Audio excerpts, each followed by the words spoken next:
recreate slavery or simulate it in any kind of way, shape, or form. What we're trying to do is we're trying to develop empathy for what this kind of work was like. Okay?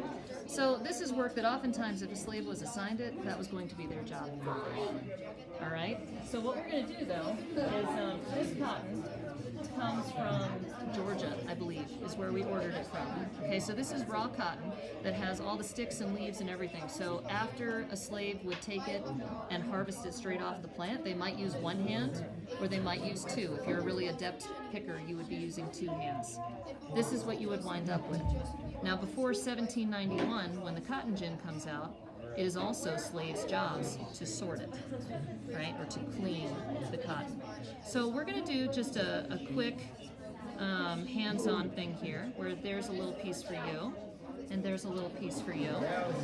And let's just take a minute or two to go ahead and try to clean this cotton. Try to get all the leaves out, all the sticks, all that stuff, right? So that then it could be sent to a factory in the north, or some kind of a textile mill, right? So then it could be processed into cloth or into a textile. So, what are you noticing?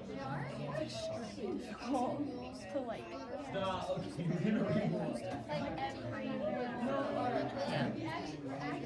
And then there's also like little seeds or something in there, right? So, did you know that in a slave's first day of work, what they would do is they would say, okay, this is going to be a test.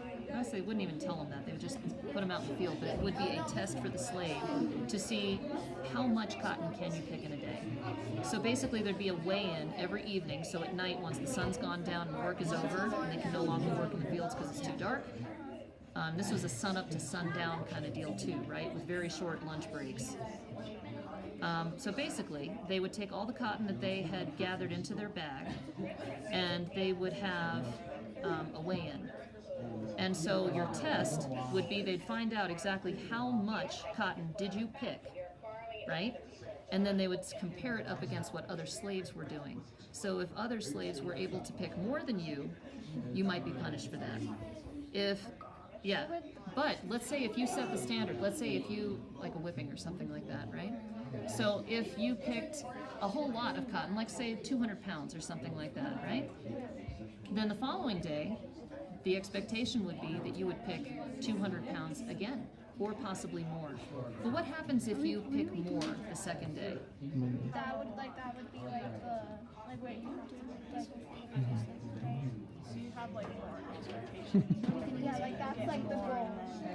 Could you ever pick less, do you think? No, because you would probably get like punished or something. Exactly. And if you picked way more one day than you had a previous day, your overseer might say, wait a second here, were you being lazy?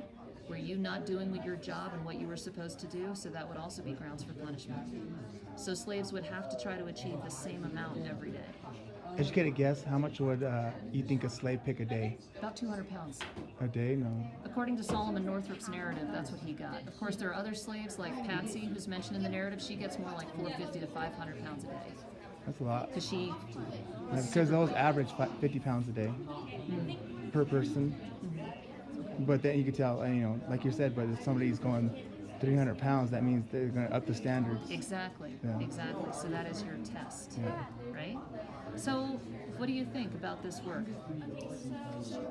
And they would check to see too, like if see all that cotton you have on those seeds, you get punished for that. That's too much seed too much cotton on the seed. Yeah, they would. They'll look at it and they're like, really? You're wasting cotton. Yep. And keep in mind that cotton expanded, right? They expanded cotton plantations after the cotton gin because they figured out, oh wow, the cotton gin, we just put this raw material into the hopper and we twist the lever and the cotton is processed through this series of combs and that cleans it for us. So now we can produce so much more. So they would plant more and that increased the need for slaves throughout the South. So he basically revitalized slavery. Exactly. Slavery is dying out because this is too complex. This is too complex. But then the cotton gin comes and then revitalized it. And it fed the Industrial Revolution going on in the North.